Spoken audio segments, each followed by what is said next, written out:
Buongiorno everyone, welcome back to Lineup Predictions here at the Magpie Channel TV, where we will be predicting tomorrow afternoon's game at home, St James's Park against Liverpool, fighting for the title, right up at the top of the league. Going to be a very, very interesting one. 12:30, the kickoff tomorrow afternoon. I can't remember the last time we had an early game. Feels like it's been a long, long time. We'll be live on BT Sports. At home, where we are 6 games unbeaten, but Liverpool are fighting for it all right now. They're fighting for the quadruple. They are still in the semi-finals of the Champions League and into the final of the FA Cup as well. So yeah, very, very big year for Liverpool. Going to be a massive, tough game. The toughest we've had in a long, long time, really. We had a little bit of a bad spell where we lost 3 off the bounce, where we played Chelsea and Spurs. All the other games, like not taking anything away from Newcastle, obviously the performances, everything have been absolutely tremendous. But we've played the teams around and we're getting the results. We've got a result against Man United, got a result against West Ham, Leicester, Wolves, who else? Crystal Palace. Everyone around were there, really. Leeds, Everton. So we've done very, very well. But when we're coming up against the top 6 teams, we have struggled somewhat, particularly that Chelsea and Tottenham game. And now we'll find ourselves up against the 2 right up at the top of the league. Liverpool coming up with City next and Arsenal after that as well. So a bit of a tough run in here. And let me know in the comments below how many points you're expecting between now and the end of the season. After this game concludes, there will only be 3 games, being City, Arsenal, and then relegation fighting Burnley last game of the season away. Before we go any further there, then we'll just get into BetMate, our sponsor. Shout out to BetMate. Great fun over there. Fantasy football style app there. Just download. It's in the comments, in the description below. Join the code to play against us down on the bottom of the screen there, NEW-LIV. £5 to enter with a payout of potentially £350. You just pick a fantasy 11, not 11, 7 it is, just 7, 1 goalkeeper, 2 defenders, 2 midfielders, and 2 strikers with 3 on the bench, 1 from each position as well. 4 on the bench, sorry, 1 of each position in there as well. And you have up to 5 minutes before kickoff to change your team as well. If you remember, a couple of weeks ago, we've done a little wager with co-sponsors for the Wolves game.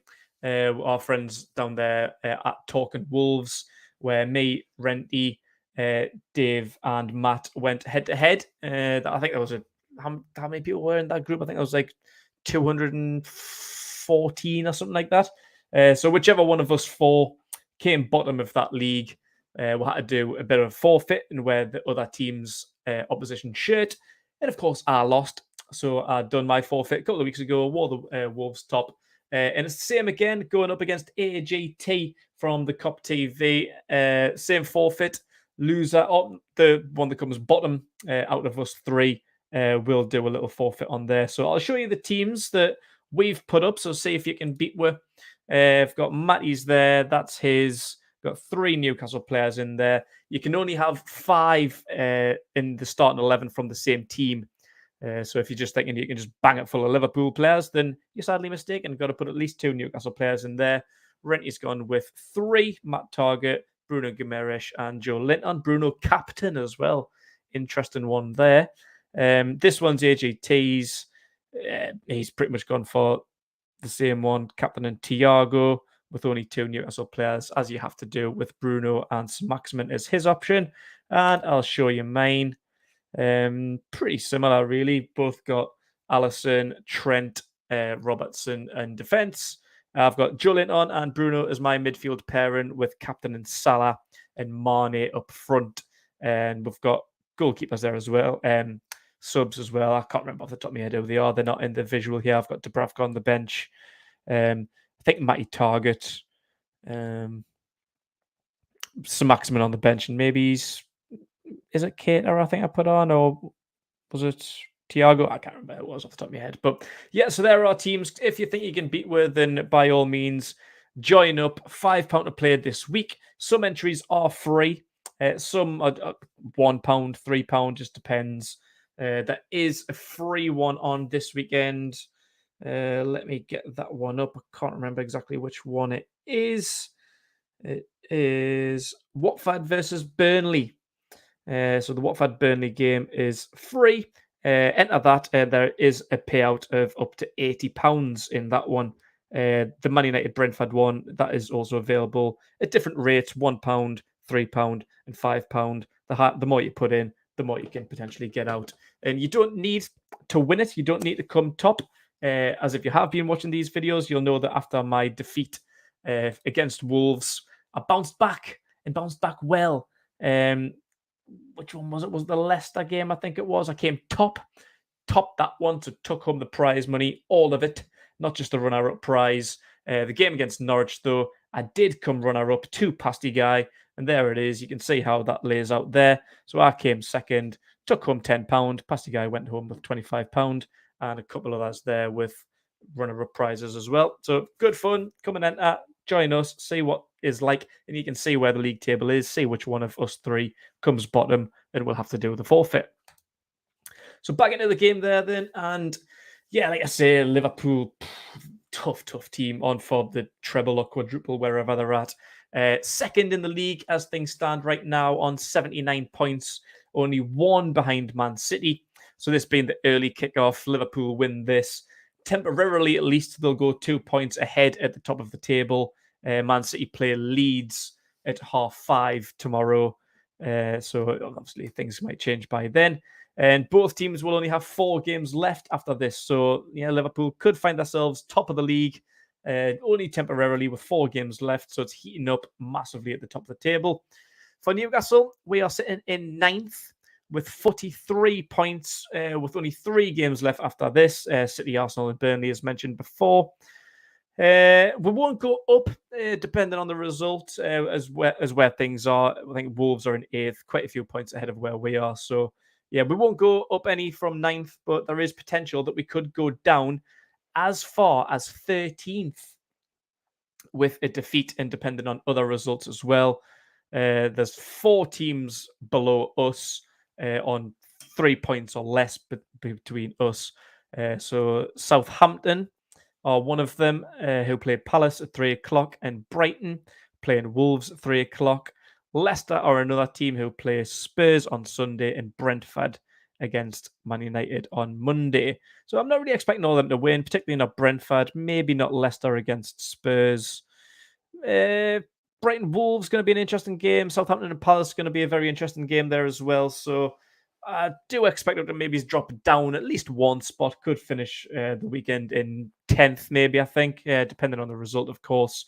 But yeah, 13th is the worst that this weekend could look if we don't manage to get 3 points against Liverpool and keep our unbeaten run at home stretching to 7 games. But Liverpool haven't actually lost a game in 2022. We are the 2 informed teams in the Premier League. Newcastle runners up to an outstanding Liverpool team, whose last defeat came just before New Year against Leicester City, a 1-0 defeat on the 28th of December.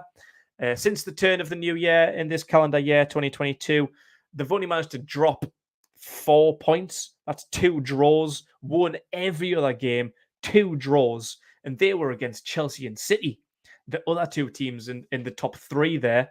Both 2-2 draws. The Chelsea game was just after New Year on the 2nd of January, and the City game not that long ago on the 10th of April. So only 2 draws, the rest wins, no defeats since the end of December for Liverpool. Absolutely incredible record. But we are on a 4-game winning streak. After the 9-game unbeaten run came to an abrupt end where we ended up losing 3 on the bounce. We have bounced back well by winning our last 4, 6 of which, as mentioned, at home. It's the first time since 2004, since Bobby Robson managed that.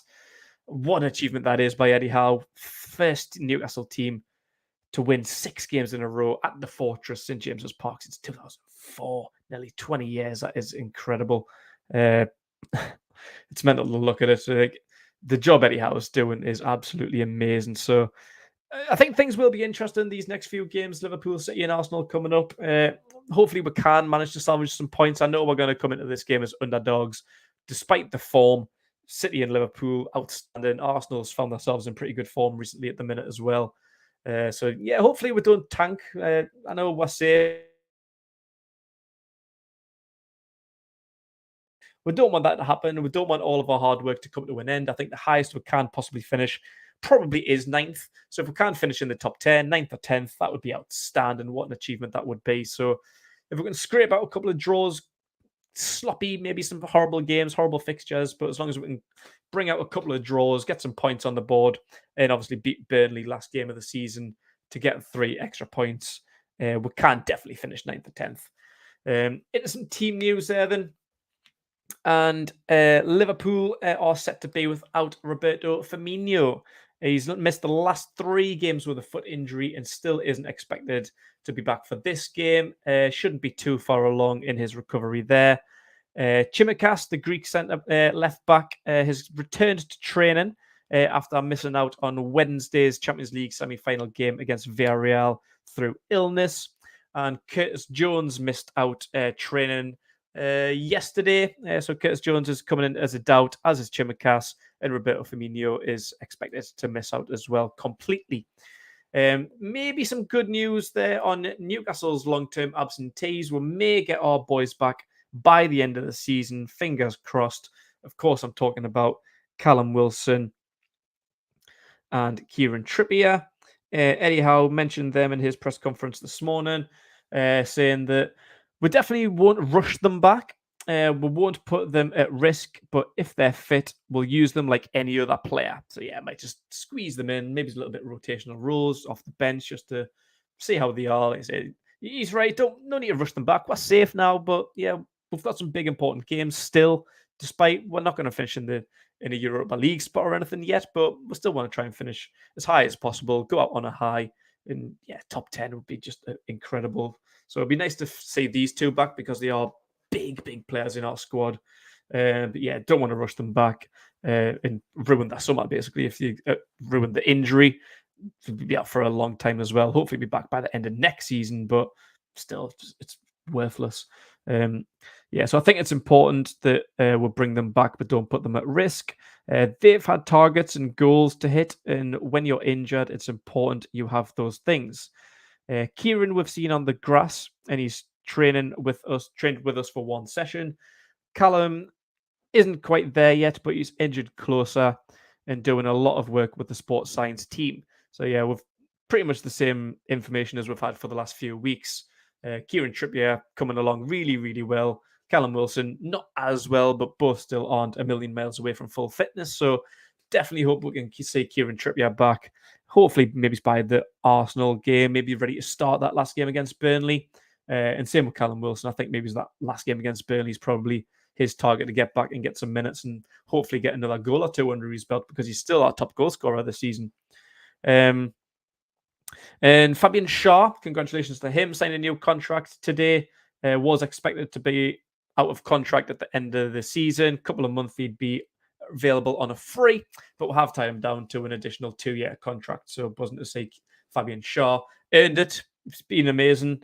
A few months ago, before Eddie Howe took over, before the start of the run-ins, I just said get rid of him because his form was horrendous, particularly under Steve Bruce. This time last year, he was absolutely worthless, absolute dog shit. So the change there's been amazing. And just reading out what Eddie Howe said about him, he says, I really like him as a player, and he's performed very well. Everyone knows how everybody knows he's technically a very good footballer, but he's proved he can defend very efficiently within the team structure. I'm delighted with him. He's been an ultimate professional off the pitch as well. He's been a big part of the leadership within the team as well. So I think he's a role model for the younger players to look at in terms of how you conduct yourself. So I'm delighted for him. So yeah, good to see that from Eddie Howe, giving some respect to Fabian Schär, giving him a new contract. And the final piece of information really is regarding Ryan Fraser. Eddie Howe says he's been out on the grass, but he hasn't trained yet. We're taking it carefully with him as it's a hamstring injury. They're notoriously difficult to handle. So he's just the same as Wilson and Trippier. I don't want to upset any injuries if unnecessary. And the question is, will he play again this season? I'm not sure at this moment in time, but it's not a serious injury. So again, Fraser might be along the same kind of lines as Trippier and Wilson, maybe looking towards that last game, maybe the last 2 games of the season at best, to come back and get some minutes under his belt before the season comes to a close. So that is it in terms of team news and form and fitness for everybody involved. So going to jump into the lineup. It's probably not going to come too much as a surprise, but I think it's pretty much standard. In Liverpool, you might want to change things up, might go a bit more defensive. We have seen it in the past coming up against the top 5 team, top 6 team even. Maybe putting 5 at the back, bringing Lascelles in, but I'm all for attack, me. If we get beat, we'll get beat. Like, they're an incredible team, Liverpool. I say go for it. Don't defend. Obviously defend, but don't overly defend. Don't let them have the free run. They're coming to St. James's where we're 6 games unbeaten. Play our game. Don't play theirs. So I'm going for a back 4 of Kraft, Shaw, Burn, and Target. As predictable as ever with Shaw and Burn, the absolute bricks at the back. Target, incredible at left back.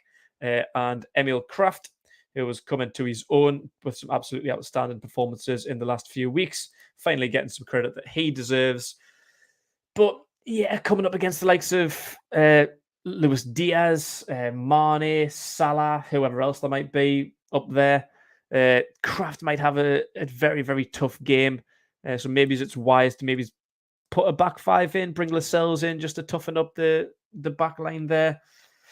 It's a good shout and it very possibly could happen. But for me, let's say I much prefer just going for the front, the back 5, the back 4, midfield 3 of Bruno, Shelvey, and Joe Linton.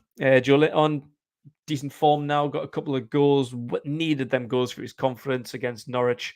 That first one, absolutely outstanding finish. That was do him the world of good, getting that confidence in. Bruno, again, another masterclass, brilliant performance from him. And Shelvey with a well-deserved break as well. Didn't get in the starting 11, as Eddie Howe did rotate things a little bit. So Shelvey should be back fully fit. And the front 3 will bring back Chris Wood and Miggy Almiron. Maxi started that game. Didn't really have too much of an impact in it, really, though, to be fair. But he did get the assist for Joelinton, to be fair to him. So, Maxi obviously going to be the game changer, really. The big man player coming up against the top 6 team. Almiron deserves his spot. He came off the bench for Norwich, I think he did, didn't he? Murphy started and was incredible. When Fraser got injured, 2 injuries ago, just before the run of 3 games, the 3-game defeats, Fraser got injured and brought in Murphy, who I thought was brilliant. And I think Murphy had a bit of a run in the team there, and I thought he was fantastic. So when Fraser got injured most recently, Murphy would have been my choice to replace him on that right-hand side. But anyhow, give Miggy the nod, and he's been brilliant. So I can't fault Miggy. I've had me say on Miggy in the past. We can come back to that another day or look back on some previous videos about thoughts on Miggy Almiron. But he has been great. That goal against Crystal Palace was outstanding. And his form's been great. I say he was a sub against Norwich. So hopefully he should be fresh with Maxi on the other side and Chris Wood coming back, who was an unused sub against Norwich. So he should be fully fit now as well. And that would be my bench there that I've got with Carl Darlow. Javi Manquillo is maybe an option if we do go to a back 5. I think Manquillo could maybe operate a little bit better as a wing back than what Emil Kraft could. I think Kraft's maybe a little bit better as full back. So that would be interesting if we do change formation. Could put Murphy there as well, of course. And we've got Lascelles, who may go into the starting 11 in a back 5. Federico Fernandez and Matt Ritchie, who have been...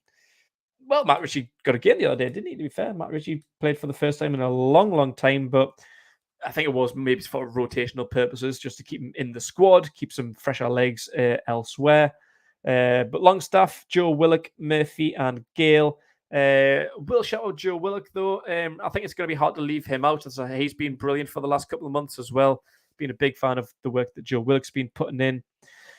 It's just hard to get him in, though, with Bruno in great form, Joe Linton in good form, and Shelvey as well, who's been our captain in the absences of Jamal Lascelles from the starting 11. But I think Joe Willock kind of proves himself to be a bit more of an impact sub. If you remember this time last year when we were trying to get ourselves away from that bottom three on loan under Steve Bruce, he scored 7 goals in 7 games, and the majority of them were off the bench, and it was getting a bit frustrating when the starting 11 were coming out. He's like, he's still on the bench. Think about the goals that he's scoring off the bench, how much of an impact he could have if he was starting, if he was playing the full 90 minutes. Imagine the goals he could score. But I think he's proven again, like the last few games when he's come off the bench, I think he's been great. So yeah, impact sub, Willock can go there. Murphy is another option. Maybe he's in place of Almiron if he feels a little bit fatigued going forward, and Dwight Gale as the striking option. So that is my lineup prediction there, then, guys. Let me know what you think in the comments below. Get your lineup prediction in, as well as a score prediction. And I want to be optimistic. I want to say that we could get a 1-1 draw like we did last season, to be fair. Away was a 1-1 when Joe Willock got one of them equalisers off the bench. And we drew 0-0 with them at St. James's as well. So I haven't actually been beaten by them in a couple of years at St. James's. So yeah, I'd love to be optimistic and say a 1-1. That is my optimistic score prediction, 1-1. But that's more a heart prediction. Head is going defeat, and I think it'll maybe be a 3-1 Liverpool victory. Unfortunately, that is me pessimistic prediction. Hopefully, no worse. So let me know what you guys think. Make sure that you like this video, subscribe to the Magpie Channel TV. Thanks very much for everyone who's watching and already subscribed to the channel, and make sure you enjoy yourself.